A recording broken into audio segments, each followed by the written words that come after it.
பீமன் உறவுகளுக்கு வணக்கம். அரசியல் அப்படிங்கிற பயணத்துல பல திருப்பங்கள் சினிமா படத்தை விட பயங்கரமா இருந்து கொண்டிருக்கிறது. அதன் அடிப்படையில் தேர்தல் கலப்பணைக்கு பிறகும் தேர்தலுடைய ரிசல்ட்ல வந்தது பிறகும் நம்மளுடைய பீமன் வாழ்வில பல விஷயங்களை பத்தி பேசணுங்கிற எங்களுக்கு எண்ணங்கள் இருந்து கொண்டிருந்தது. அதோடைய முயற்சியின் விளைவாக இன்னைக்கு சோதிடர் ஐயா ரவி பாண்டி அவர்கள் நம்மளோட கலந்து பேசி பல கேள்விகளுக்கு பதில் சொல்றதுக்காக நம்மகிட்ட இணைஞ்சிருக்காரு. ஐயா வணக்கம். பீமன் வலைவொலி பார்த்து கொண்டிருக்கும் நேயர்கள் அனைவருக்கும் வணக்கம். இந்த காணொலியை பார்க்கின்ற அனைவரும் பின்னும் தொடர்வதற்காக அந்த வலைவொலியில் இருக்கின்ற பெல்லை ஆன் செய்து தொடர்பு கொண்டு காண வேண்டுகின்றேன். மிக ஆதரவாக எனக்கு சொல்லியிருந்தீங்க, சப்ஸ்கிரைப் பண்ணி சப்போர்ட் பண்ணுங்கிறதா ஐயா நம்மகிட்ட சொல்லியிருக்காரு. இப்போ ஒரு சில அரசியல் சார்ந்த கேள்விகளை ஐயா கிட்ட கேட்கலாம் அப்படின்னு சொல்லிட்டு தான் என்னோட இன்டென்ஷன் இருந்தது. ஐயா, நான் முதல்ல வைக்கக்கூடிய கேள்வி என்னன்னு பார்த்தீங்க அப்படின்னா, இப்ப இருந்த தேர்தல் முடிவுகள் அப்படிங்கிறது நாம களத்துல என்ன பார்த்தோமோ அதோடைய பிரதிபலிப்பாக இல்லை. அதாவது களத்துல நம்ம இந்த மாதிரி ஆதரவு பெருகாதுன்னு நமக்கு தோணவே இல்லை. களத்துல நம்ம இறங்கி பார்க்கும்போது கிராமத்து முதற்கொண்டு நாம் தமிழர் கட்சிக்கான ஆதரவு பெருசாக இருந்துச்சு. மக்கள் இந்த முறை வேட்பாளருக்கே கையில காசு கொடுத்து நீங்க தான் ஜெயிக்கணும்னு சொன்ன கூட்டம் கடந்த பரப்புரையில இல்லை, இந்த பரப்புரையில இருந்துச்சு. மக்களுடைய அன்பு, குடிக்கிறதுக்கு நீர் கேட்டா மோர் கொண்டு வந்து கொடுக்குற அளவுக்கு மக்களுடைய அன்பு நிறைய இருந்துச்சு. கிராமந்தோறும் நம்ம வேட்பாளர் கூட்டு போய் பார்த்துருந்தோம். அப்படிங்கிற பட்சத்துல களத்துல இருந்த பேர் ஆதரவுங்கிறது தேர்தல் முடிவுகள்ல நம்ம கிட்ட இல்லைங்கிறது சொல்லுது. உங்களுடைய நிலைப்பாடு என்னங்க? நாம் தமிழர் கட்சியின் அடிப்படையில சீமான் அண்ணன் அவர்களும் ஒவ்வொரு தொகுதியிலும் உள்ள நாம் தமிழர் கட்சியின் சார்பாக வேலை செய்த அனைவருமே சிறப்பாக செய்தார்கள். இதுல நம்ம குறை சொல்ல முடியாது. அனைவரும் நான் சார்ந்திருக்கிற பகுதி போடி நாயக்கனூர் சட்டமன்ற தொகுதி. இதை சார்ந்து போடி நாயக்கர் சட்டமன்ற தொகுதி முழுவதும் நாங்கள் பரப்புரைய மேற்கொண்டு செய்தோம். அப்படி செய்யும் பொழுது அனைவரும் நல்ல சிறப்பாக வேலை செய்தார்கள். அடிமட்ட வேலை அப்படின்னு சொல்றது, துண்டறிக்கை பரப்புரை, மக்களை சந்தித்து பேசுவது, அதே நேரத்தில் வேட்பாளர்களுடன் சென்று வேட்பாளர் அவர்களும் சிறப்பாக பணியாற்றினார். இந்த ஓட்டு சேகரிப்பு அவ்வளவு சிறப்பாக இருந்தது, வரவேற்பும் அவ்வளவு சிறப்பாக இருந்தது மக்கள் மத்தியில. ஆனா ஓட்டு போட்டதுக்கு பின் அந்த வரவேற்புக்கு உண்டான பலன் இல்லை, கண்ணுக்கு தெரியல. என்ன இப்படி ஆகி போச்சு அப்படிங்கிற ஒரு மனநிலைக்கு நாங்கள் அனைவரும் வந்ததுக்கு பின் ஒரு தெளிவு கிடைச்சது. அந்த தெளிவு மக்கள் இலவசத்துக்கு அடிமையானார்கள். அது ஏன்னா மக்கள் உடனே மக்களை நம்ம குறை சொல்லக்கூடாதுன்னு சொல்லிட்டு இருப்பாங்க. மக்களால் பார்த்து தேர்ந்தெடுக்கப்பட்ட படக்கூடிய பதவி. அப்ப மக்கள் எந்த விதத்துல மனநிலையில இருக்காங்கங்கிறது முக்கியம். அதிமுக என்ன சொன்னது, திமுக என்ன சொன்னது, இவரு தாவேகா என்கிற விஜய் கட்சி என்ன சொன்னது அப்படிங்கிறத தெளிவுபட தெரிஞ்சு வச்சிருக்காங்க. அந்த தெளிவுபட தெரிஞ்சு வச்சிருந்ததனுடைய அடிப்படையில நம்பிக்கை, ஒரு சினிமா துறையில் இருக்கக்கூடிய பல லட்ச பல கோடி மக்களுக்கு அறிமுகமான ஒரு முகம், அப்படிப்பட்ட ஒரு தேர்தல் அறிக்கையில் உண்மையா இருக்குன்னு சொல்லி ஓட்டு போட்டவர்களும் உண்டு. நேரத்தில் ஓட்டு பெட்டியினுடைய பாதிப்பும் இருக்கு. இவிஎம் மிஷின் பாதிப்புன்னு சொல்றீங்க? ஆமா. ஓட்டு போடுறோம்ல மிஷின், அந்த மிஷின் என்ன வேலை செய்யுதுன்னு எங்களுக்கே தெரிய மாட்டேங்குது. வெளிப்படைத்தன்மை இதுன்னு உணர்றீங்க. நாங்க பட்டனை அமர்த்திட்டு நாங்கள் பட்டனை அழுத்திட்டு நாங்கள் வெளியே வரோம். 7 செகண்டுக்கு மேலே 8 செகண்டுக்கு மேலே தான் அங்கே அந்த ஓட்டு போட்ட பதிவு தெரியும். அப்போ அந்த 7 செகண்டுக்குள்ளார தாமதம். ஒரு மனிதன் 7 செகண்டுக்குள்ளார பட்டனை அமுத்திட்டு வரும்பொழுது, ஓட்டு போட்டுட்டு வரும்போது 7 செகண்ட் ஏன் வருது? அதே ஓட்டு கண்ட்ரோல் பண்ணக்கூடிய ஒரு மிஷின் ஒரு அம்மா வச்சிருக்கு அல்லது ஒருத்தர் வச்சிருக்காரு அதே பூத்துல. அவரு ஆஃப் பண்ணும் போது மட்டும் உடனே ஆஃப் ஆகிக்குது. நாங்க ஓட்டு பெட்டியில பட்டனை அமுத்திட்டு வரும்போது 7 செகண்ட் எதுக்கு தேவைப்படுது? இதுக்கு என்ன வித்தியாசங்கிறது எங்களுக்கு புரியல. அது ஒரு விஷயமாவே உங்க மனசுல இருக்கு. ஏன்னா அதுக்கான பதில் என்கிட்ட இருக்கு. பட் இருந்தாலுமே நீங்க அதை கேள்வியை கேட்கும்போது ஒருவேளை பார்வையாளர்களுக்கு அது ஒரு கேள்வியாக இருந்தது அப்படின்னா அதுக்கான பதில் நான் சொல்லிடுறேன். அது தேர்தல் கமிஷன் தான் அதுக்கான பதில் நானே சொல்றேன். நானும் நாம் தமிழர் ஆதரவாளர் தான். போய் வாக்குப்பட்டன்ல செலுத்தின உடனேவும் நம்மளுடைய வாக்கு பதிவாகுது. பதிவானதுக்கான உறுதி சைட்ல விவிபேட்னு ஒரு மிஷின்ல பிரிண்ட் வருது. பிரிண்ட் வந்ததுக்கு பிறகும் வாக்காளர்கள் அதை பார்க்கணுங்கிறதுக்கான நேரம் 7 நொடி. பிரிண்ட் வந்தது பிறகும் அதை பார்த்து உறுதி பண்ணிட்டு அதை வெட்டி உள்ள விழுந்த உடனே பீப் வரும். அப்ப அதுக்கான நேரம் காரணம் அந்த விவிபேட்ல பிரிண்ட் வர்றதை நம்ம பார்க்கறதுக்கான அவகாசம் 7 நொடி. மக்கள் வாக்கு செலுத்திட்டு விவிபேட்ல பிரிண்ட் வருதா வரலன்னு பாக்குறது இல்லை.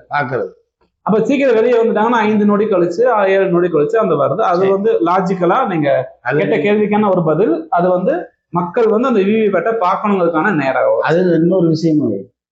வாக்கு எண்ணும் பொழுது அந்த வாக்கு பெட்டியில 1ஆம் நம்பர் 2ஆம் நம்பர் 3ஆம் நம்பர் போட்டு எத்தனை ஓட்டுன்னு சொல்றாங்களே, அந்த வாக்கு பெட்டியில அந்த சின்னம் காமிக்கக்கூடிய இடத்துல பேப்பர் வச்சிருக்காங்க.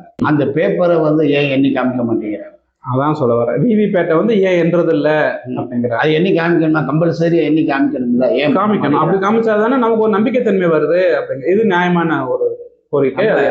அந்த பட்டன் அமுத்துனதுக்கு முன்னாடி அந்த போட்டோ காமிக்குது, இந்த சின்னத்துக்கு தான் ஓட்டு போட்டோன்னு காமிக்குது. ஆனா அதே பிரிண்ட் ஆயிருக்கா தெரியணும்ல. அது நான் இப்போ 10 வாக்குனா 10 வாக்குமே பிரிண்ட்ல வந்துச்சான்னு தெரியல. அது தெரியல. அதை எடுத்து என்ன மாட்டேங்கிறாங்க. அதை எடுத்து கட்டிலேயே வச்சிருக்காங்க. ஆனா அதை ஏன் என்னன்னு கேட்டதுக்கு நீதிமன்றத்துல என்ன சொல்லியிருக்காங்க அப்படின்னா, நேரம் தான் விரயமாகும், அதனால அது எந்த இதுன்னு சொல்லியிருக்காங்க. அந்த பெட்டியே தேவையில்லை. ஆனாலும் நான் வாக்கு செலுத்தினது தெரியணும்லங்கிறதுக்காக வச்சிருக்காங்க. சட்ட ரீதியான போராட்டங்களுக்கு பின் அது வர்றதுக்கான வாய்ப்பு இருக்கு. நண்பர்கள் ஒரு சில பேர் என்ன சொன்னாங்க அப்படின்னா, எதற்காக நான் வாக்கு செலுத்தினதுக்கு அப்புறம் 15 நாள் 20 நாள் கழிச்சு என்றீங்க? நான் வாக்கு செலுத்திட்டேன்னா ஷேர் மார்க்கெட்ல வர மாதிரி, கிரிக்கெட் ஸ்கோர் போடுற மாதிரி, ஒவ்வொரு பாலுக்கும் ஸ்கோர் பண்ற ரன் மாதிரி, ஏன் நீங்க நேரலையில இந்த தேர்தல் ரிசல்ட்டை முடிச்சுட்டு தேர்தல் முடிஞ்ச கொஞ்ச நேரத்திலேயே ஃபைனல் ரிசல்ட்டை கொடுத்துட்டு போயிடலாம்ல? நம்மளும் டெக்னாலஜி தான் வந்திருக்குதுன்னு வச்சிருந்தாங்க. அது ஒரு சில விஷயங்கள் இருக்கு. அது இவிஎம் மிஷின் மேல கூடிய சந்தேகங்கள். இப்ப எனக்கு இருக்கக்கூடிய ஐயங்கள் என்ன மாதிரி இருக்கு அப்படின்னா, மிஷின் கொண்டு போய் நீங்க 10 நாள் பாதுகாப்பா வச்சிருக்கீங்க, அதுல என்ன ப்ரோக்ராம் பண்ணிருக்கீங்கன்னு தெரியல. தேர்தல் ரிசல்ட் வர்ற அன்னைக்கு காலையில 6 மணிக்கு இந்த ரிசல்ட் எல்லாம் இப்படி மாறணும்னு முன்னாலேயே ப்ரீ ப்ரோக்ராம் பண்ணி வச்சிருந்தா அது மாறதான் செய்யும். எப்படி நம்ம அலாரம் 5 நாளைக்கு முன்னாலேயோ ஒரு தேதிக்கு ஒரு டயத்துக்கு செட் பண்ணோம்னா கரெக்டா அந்த டயத்துக்கு அலாரம் அடிக்குதோ, அதே மாதிரி கம்ப்யூட்டர் சயின்ஸ் ஸ்டூடெண்டா என்னால புரிஞ்சுக்க முடியுது. இருந்தாலும் ஒரு சில விஷயங்கள் இன்டர்நெட்ல அது கனெக்ட் ஆகாதனால அப்படின்னு சொல்றாங்க. இது கேஷ் மெமரி பத்தி எனக்கு தெரியும், டெம்பரவரியா உள்ள மெமரி எப்படி சேவ் ஆயிருக்குன்னு எனக்கு தெரியும். அவங்க பெரிய பேட்டரியை கழட்டி வச்சிடுறாங்க. உள்ளுக்குள்ள இருக்கக்கூடிய சிமாஸ் பேட்டரின்னு ஒன்று இருக்கு, அந்த பேட்டரி தான் அதை ஞாபகம் வச்சிருக்கும். அப்ப அந்த பேட்டரியில தகவல் சேவ் ஆயிருக்கும். நம்ம பேட்டரி பெருசை தான் கழட்டி வைக்கிறோம்னு பல கேள்விகள் இருக்கு. ஸோ நம்ம இவிஎம் மேலையும் நம்ம ஒரு குற்றச்சாட்டு வைக்கலாம்னு என் மனசுல தோணினாலுமே நம்ம களத்துல இந்த விஷயத்த நேரில் பார்க்கலங்கிறதுல ஒரு குற்றச்சாட்டு எங்கிட்ட இருந்துச்சு. அதுக்கான பதில் நீங்க சொல்லியிருந்தீங்க. 2வது முறை என்னன்னு பாத்தீங்க அப்படின்னா, சாட்டை துரைமுருகன் அவர்கள் அதிகமா விஜயை தாக்கி பேசியிருந்தாரு. அதனாலதான் நாம் தமிழருக்கு வாக்குகள் நிறைய குறைஞ்சிருக்குங்கிற ஒரு குற்றச்சாட்டு வச்சிருக்காங்க. அது உங்களுடைய மனநிலை? ஒரு அரசியல் கட்சி இன்னொரு அரசியல் கட்சியை திமுகவை எந்த அளவுக்கு தாக்கி பேசினார்களோ அந்த அளவுக்கு தாவேகா விஜயை தாக்கி பேச வேண்டிய கட்டாயம் இருக்கு. அவர் கொண்ட கொள்கையும் திமுக கொண்ட கொள்கையும் எதிர்த்து தான் நாம பேசுறோம். இதுல விஜயை அதிகமா எதிர்த்து பேசினார் சாட்டை துரைமுருகன் அப்படின்னு சொல்வதை காட்டிலும் அவர் எடுத்துக்கொண்ட திராவிட கொள்கையை நாம் தமிழர் கட்சி தமிழ் தேசியத்தின் அடிப்படையில் எதிர்த்து பேச வேண்டிய கட்டாயம் இருக்கு. அதனால அதன் அடிப்படையில் பேசியிருப்பார். இது அரசியல். அரசியலுக்கு அப்பாற்பட்டு சீமான் அண்ணன் ஒருவர் மட்டும்தான் ஒரு விஷயத்தை கொண்டு வந்திருக்காரு. அது என்ன விஷயம்? என்ன, எந்த கட்சியா நீ இருந்துட்டு போ, அரசியல் வந்தா நான் எதிர்ப்பேன், ஆனால் அரசியல் தாண்டி நட்பாக வரும்பொழுது நான் ஆதரிப்பேன், அந்த நட்பு ஆதரிப்பேன். தனி மனித நட்பு இருக்கும், ஆதரிப்பேன். ஆனா எந்த கட்சியிலும் நான் இருந்துக்கோ, கொள்கை முரண்பாடு இருந்தா நான் எதிர்ப்பேன் அப்படிங்கிற ஒரு உன்னதமான ஒரு செயலை சீமான் அண்ணன் இந்த 2016 சொல்லி கொடுத்துக்கிட்டு இருக்காரு. இது நிறைய இடத்துல நடந்திருக்கு. பிற கட்சியினுடைய தலைவருடைய தாய் தந்தையை இறந்தாலோ அல்லது சகோதரன் இறந்தாலோ பிற கட்சியினுடைய தலைவரே இறந்தாலும் கூட அந்த இடத்துக்கு போய் மரியாதை செலுத்தி அவங்கள மறுபிடிப்பை சந்திச்சு ஒரு மன ஆறுதல் சொல்லிட்டு வரக்கூடிய ஒரு நல்ல ஒரு விஷயத்தை சொல்லி கொடுத்துருக்காரு. முன்னாடி அதிமுக இருக்குன்னா அதிமுக காரங்க திமுக வீட்டு ஃபங்க்ஷனுக்கு போக மாட்டாங்க, திமுக காரங்க ஃபங்க்ஷனுக்கு அதிமுக ஃபங்க்ஷனுக்கு போக மாட்டாங்க. இப்படி மாறி இருக்கிற கட்சிக்காரர்களே ஒரு விரோத கொள்கையை பயன்படுத்தினாங்க. அப்படிப்பட்ட மனநிலையில மாத்திருக்காரு. அதனால அரசியல் வரும்போது சாட்டை துரைமுருகன் என்ன பேசியிருந்தாலும் அது அரசியல். ஆனா இதே விஜய் வீட்டில் ஒரு நல்ல சந்தோஷமான ஒரு விசேஷம் நடக்குதுன்னா அந்த சந்தோஷமான விசேஷமான வீட்டில் கலந்து கொள்வதற்கு ரெடியாக இருப்பார் சாட்டை துரைமுருகன். இது அரசியல் வேறு, நட்பு வேறு. நட்பு வேறு. அதை தெளிவா புரிஞ்சுக்கிட்டவங்களுக்கு இது தெளிவா தெரிஞ்சிடும். ஆமா. ஆனாலும் சீமான் அவர்கள், விஜய் அவர்கள், இல்ல சாரி நம்ம சாட்டை துரைமுருகன் அவர்கள், நாம் தமிழர் கட்சியில் இருக்கிறவங்களையும் திமுகவை விட்டுட்டு தான் விஜயை நிறைய விமர்சனம் பண்ணாங்கன்னு ஒரு குற்றச்சாட்டு வச்சிருக்காங்களே, அது உங்களுடைய கருத்து? உண்மையிலேயே திமுகவை விட்டுட்டு தான் முழுசா விஜயை விமர்சிச்சாங்களா, இல்ல திமுகவை விமர்சிச்ச விஷயங்களை பத்தி பேசாம விஜயோடைய பேசின காணொலியை மட்டும் வெட்டி ஒட்டி பரப்பி அது பூதாகரமாக்கினாங்களா? இன்னைக்கு பேசுறத கூட இன்னைக்கு நம்ம அமுதகுமார் அவர்கள் வெட்டி எப்படி வேணாலும் வெளியிடலாம். அது மாதிரி ஒரு தொழில்நுட்பம் வந்துருச்சு. ஏஐ நம்மளுங்கிற தொழில்நுட்பம் வந்துருச்சு. அந்த தொழில்நுட்பத்தை பயன்படுத்தி யார் வேணாலும் என்ன வேணாலும் செஞ்சிருக்கலாம். அதை கேட்ட விஜய் ரசிகர்கள் எதிர்ப்பு தெரிவிச்சிருக்கலாம். இதை எந்த விதத்துல எந்த அளவுல இருக்கு அப்படிங்கிறது புரிதல் வேணும், அவ்வளவுதான். இப்ப விஜய் ரசிகர்கள் அவர்களுக்கு வாக்கு செலுத்தும் போது விஜய்க்கு வாக்கு செலுத்தணும்னு நினைக்கிறாங்க. ஒரு சில பேர் நாம் தமிழருக்கு ஆதரவா இருந்திருக்காங்க. ஆமா. அவங்க இப்ப விஜய்க்கு வாக்கு செலுத்தினது காரணம் என்ன நம்ம கேட்டோம் அப்படின்னா, என்னுடைய ரசிகர் விஜய் சாட்டை துரைமுருகன் பயங்கரமா கலாய்க்கிறாரு, அதனால எனக்கு நாம் தமிழர் மேல ஒரு மரியாதை இருக்கு, ஆனா இவர் சாட்டை பேசுறதை கேட்டாதான் எனக்கு கட்டுப்பாகுதுன்னு நிறைய பேர் தனிப்பட்ட முறையில் எங்கிட்ட பதிவு பண்ணியிருக்காங்க. இது அந்த ஒரு அரசியல் விமர்சனத்தை ஏத்துக்கக்கூடிய பக்குவம் இல்லாதவங்களா இருக்கிறாங்களா அப்படிங்கிற நம்ம கேட்க முடியும். அரசியலே அதானே, அரசியலே அதுதான். அதனால ஒருத்தரை பண்ணுவதுதான் அரசியல். நல்லதும் இருக்கும், கெட்டதும் இருக்கும். அதை ஏற்றுக்கொண்டு போறதுதான் முக்கியமான விஷயம். ஒத்தனையோ விதத்துல யார் யாரோ சீமானை பத்தி பேசியிருக்காங்க. அதெல்லாம் கேட்டுட்டு அவங்களுக்கெல்லாம் பதில் சொல்லிட்டா இருக்காரு சீமான். அது மாதிரி விஜய் பேசும்பொழுது அந்த ரசிகர்கள் கூட்டம், கட்சியினுடைய தொண்டர்கள் கூட்டம் கொஞ்சம் அவங்கெல்லாம் அரசியலுக்கு புதுமை தானே, ரொம்ப நாள் அரசியல்ல வந்தவங்க கிடையாது. இப்போதைக்கு அரசியலுக்கு உள் நுழைந்து இருக்காங்க.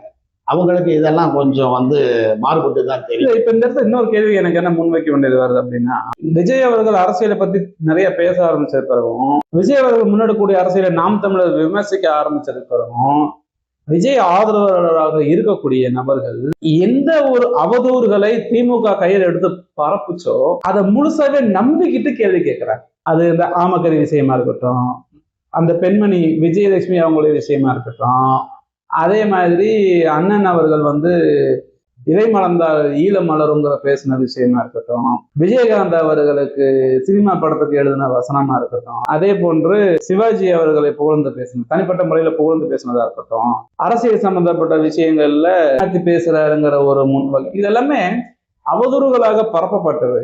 அந்த அவதூறுகளுக்கு பதில்களும் இருக்கு இணையதளத்துல. அப்படிங்கிற பட்சத்துல திறநிதியெல்லாம் மொத்தமா வாங்கி அவரை வச்சுக்கிட்டாருன்னு சொல்லக்கூடிய கருத்துக்களா இருக்கட்டும், இதெல்லாம் மீளாய்வு செஞ்சாலே அதோட சரியான பதில் ஒருத்தருக்கு கிடைச்சிடும். இணையதளத்துக்கான பதில்களும் இருக்கு.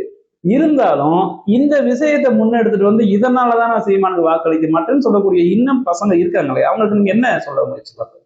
அதாவது விஜய் ஒரு திரைப்பட நடிகர், ஒரு படத்திற்கு பல கோடி ரூபாய் வாங்கியவர். இன்னைக்கு நிலையில் அவரும் ஒரு பெருமுதலாளி தான். சீமான் அவர்கள் திரைப்படத்துறையில் இருந்தவர் தான், டைரக்டரா இருந்தவர் தான். ஆனா அந்த அளவுக்கு அவர் பிரபல்யமும் கிடையாது, அந்த அளவுக்கு அவர் சம்பாதிச்சது ரசிகர் பட்டாலும் கிடையாது. ரசிகர்கள் விஜய் தன் சொந்த காசை வைத்து ஒரு கட்சியை நடத்தலாம். ஆனா சீமான் அவர்கள் ஒரு கட்சியை நடத்துவதற்கு உண்டான பொருளாதாரம் கிடையாது. ஒரு கட்சி நடத்தணும்னு சொன்னா பொதுமக்களுடைய ஒத்துழைப்புடன், அதுவும் கட்சியினுடைய ஒத்துழைப்புடன் திறன்நிதி பெற்றுதான் கட்சியை நடத்த முடியும். அது சட்டப்படி அனுமதிக்கப்பட்ட முறை தானே? சட்டப்படி அனுமதிக்கப்பட்டது. ஆனா பெரும் முதலாளிகள்கிட்ட கிடையாது இல்ல. சரி. விஜய் போன்ற பெரும் முதலாளிகள் பணத்தை வாங்கி கட்சி நடத்தல. சாதாரண ஒரு கணக்கூலியில் ஒருத்தர் இன்ஜினியரா வேலை பார்ப்பாரு, டாக்டரா வேலை பார்ப்பாரு, ஒரு அரசு துறையில வேலை பார்ப்பாரு, இவருடைய ஒரு கூலி தொழில் வேலை பார்ப்பாங்க, ஒரு ஆட்டோ ஓட்டுநரா இருப்பாங்க, ஒரு கடை வச்சு நடத்துறவங்களா இருப்பாங்க, சிறு குறு தொழில் செய்யறவங்களா இருப்பாங்க. அவங்கெல்லாம் விருப்பப்பட்டு முன்னிருந்து கொடுக்கக்கூடிய பணம், அதை வாங்கி கட்சி நடந்துட்டு இருக்கு. எல்லா கட்சியும் அதிமுக, திமுக எல்லா கட்சியும் பல லட்சங்களை செலவு பண்ணி தேர்தலை சந்திக்கிறாங்க. நாங்க வெறும் குறைந்தபட்சம் ஒரு தொகுதிக்கு 6 லட்சம் ரூபாய் 7 லட்சம் ரூபாய் வரைக்கும் தான் செலவு பண்றோம். அது எங்களுடைய கட்சி தொண்டர்களும் எங்களை ஆதரிக்கக்கூடியவர்களும் கொடுக்கக்கூடிய பணத்தை வைத்து, இவ்வளவு குறைந்தபட்ச பணத்துல ஒரு தேர்தலை சந்திக்கக்கூடிய கட்சி வந்து நாம் தமிழர் கட்சி மட்டும்தான். மற்ற எந்த கட்சியும் கிடையாது. இன்னைக்கு அடுத்த தேர்தல் வருது. அந்த அடுத்த தேர்தலில் எங்க விஜய் அவர்கள் என்ன செய்யறாருன்னு பார்ப்போமா? பொறுத்திருந்து பார்ப்போம். அதான் நமக்கு தெரியும். இப்பயே கண்ணு கூறா பார்த்துடலாம். ஆமா, இந்த காங்கிரஸுக்கு ஆதரவாக வந்து காங்கிரஸுக்கு ஆதரவு வந்திருக்கு. இனி அடுத்தவர்களை ஆதரவு படுத்தணும். இவர்கள் எல்லாருமே வந்து பல பதவிகளை, அரசியல் ரூபத்துல பல பதவிகளை வந்து ருசித்து பார்த்தவர்கள். இப்படி ருசித்து பார்த்தவர்கள் வந்து பணம் இல்லாமலோ பதவி இல்லாமலோ வந்து உட்கார போறது கிடையாது. அப்ப அந்த இடத்துல தான் விஜய்க்கு புரியும் என்ன அப்படிங்கிறது.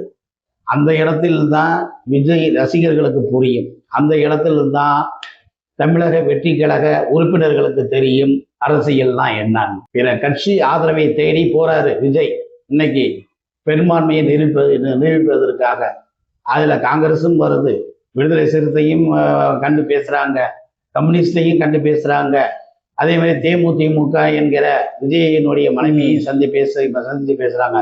இவங்கெல்லாம் பல விதத்துல ஒரு சில விஷயங்களை அரசியல் ரூபத்துல லாபம் சம்பாதித்தவர்கள். இந்த லாபம் சம்பாதித்தவர்களிடம் இன்னைக்கு வந்து தனக்கு ஆதரவு தாரங்கள் போகும் பொழுது அவங்க வைக்கக்கூடிய டிமாண்டை விஜய் அவர்கள் வெளிப்படையா பேசுவாரா?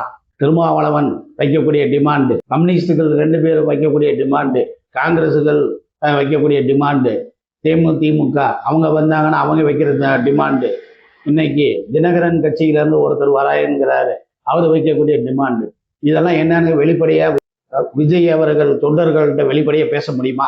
பேசிடுவாரா? அங்க என்ன நடந்துச்சுன்னு அப்படின்னு சொல்லி முதல்ல அவர் பேசட்டும், அப்புறம் வெளிப்படையா பேசட்டும். அதுதான் அங்க உள்ள விஷயமே.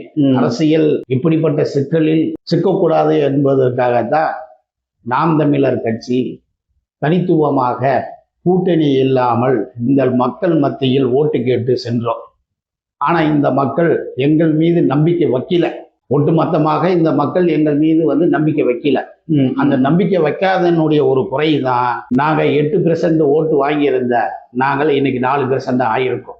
பெருமைக்கு நான் என்ன கேள்வி கேட்கிறேன்னா, மக்கள் நம்பிக்கை வைக்காததுனால 8% 4% தான் நம்ம வாக்கு வாங்கியிருக்கோம்னு சொல்றதை விட இதே திமுகவுடைய வாக்கு சதவீதம் குறைஞ்சிருக்கு, இதே அதிமுக வாக்கு சதவீதமும் குறைஞ்சிருக்கு, நாம் தமிழ் வாக்கு சதவீதமும் குறைஞ்சிருக்குங்கிற பட்சத்துல இது முழுக்க கண்மூடித்தனமாக ஒரு நடிகன் மேல் இருக்கக்கூடிய ஒரு ஈர்ப்புன்னு தானே பார்க்க முடியுது.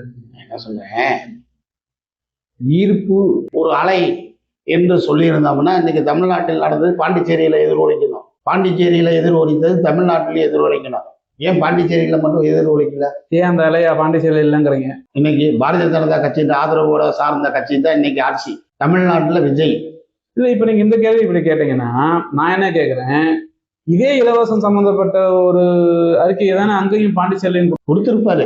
அப்போ இங்க மக்கள் இலவசத்துக்காக ஏங்கி போகும்போது அதே ஏக்கம் பாண்டிச்சேரியிலையும் இருந்திருக்கணும்ல, அப்ப அங்கேயும் நடக்கல. அதைத்தான் நான் என்ன சொல்றேன்னு கேட்டீங்கன்னா, ஒரு நடிகருடைய அலை வீசிச்சு அப்படின்னு சொல்லக்கூடாது. இந்த இடத்துல தமிழகத்தினுடைய சாயல்ல இருக்கும் பொழுது விஜய் சொன்னதுக்கும் திமுக சொன்னதற்கும் அதிமுக சொன்னதற்கும் வித்தியாசம் இருக்கு. அதே நீங்க கேட்டீங்க ஒரே கேள்வி, அதிமுக ஓட்டும் குறைஞ்சிருக்கு, திமுக ஓட்டும் குறைஞ்சிருக்கு, நாம் தமிழர் ஓட்டும் குறைஞ்சிருக்கு. அப்ப விஜய் எப்படி வந்து இவ்வளவு ஓட்டு வாங்கினாருன்னு அப்படிங்கிற ஒரு அலையா அப்படின்னு நீங்க கேட்குறீங்க. இது அலை அல்ல, மீடியா தூக்கி கொண்டாடி இருக்காங்க அந்த அளவுக்கு.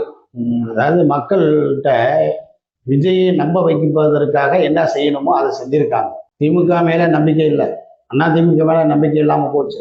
அதே மாதிரி நாம் தமிழர் கட்சி மீது நம்பிக்கை இல்லாமல் போச்சு. விஜய் மீது நம்பிக்கையை உருவாக்குனாங்க யாரு? மீடியா, ஊடகம்.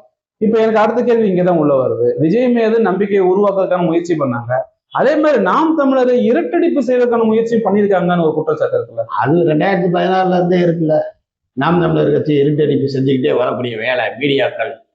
தேர்தல் கருத்து கணிப்புகள் போடும்போது அதிமுக, திமுக, தாவேகா, மற்றவை அப்படின்னு போட்டிருந்தாங்க. ஆனா தேர்தலுடைய முடிவுகள் அறிவிக்கும் போது அதே அதிமுக, திமுக, தாவேகா, மற்றவைன்னு போடாம நாம் தமிழர்னு போட்டாங்க. அப்போ இவங்களுடைய உள்நோக்கம் என்ன? அதனுடைய விஷயம் என்ன அப்படின்னு நம்ம தெளிவா சொல்லணும்னா, தாவேகா என்கிற பெரும் முதலாளியினுடைய கட்சி, அவருடைய கட்சினால ஆட்சிக்கு வந்தாலும் திமுகவோ அதிமுகவோ காங்கிரஸோ பாரதிய ஜனதாவோ பாதிக்க போவதில்லை. இந்த தமிழகத்தில் இருக்கக்கூடிய பெரும் முதலாளிகள் பாதிக்க போவதில்லை. இவங்களுடைய கொள்கையின் அடிப்படையில சாதாரண கடைக்கோடியில் இருக்கக்கூடிய மக்கள் தான் பாதிக்க போறான், நடுத்தர மக்கள் தான் பாதிக்க போறான். இதை பத்தி அவங்களுக்கு கவலை கிடையாது. ஆனா நாம் தமிழர் கட்சியினுடைய கொள்கையும் தற்சார்பு நிலையும் கையில எடுத்து செயல்படுவதனால பெரும் முதலாளிகளுக்கு இங்க பாதகமான செயல், அதனால இருட்டடிப்பு நடக்குது. சிறப்புங்க. நீங்க எனக்கு பலக்கான நேரங்கள் ஒதுக்கியிருக்கீங்க. கேட்ட கேள்விக்கு சிறப்பான பதிலும் கொடுத்துருந்தீங்க.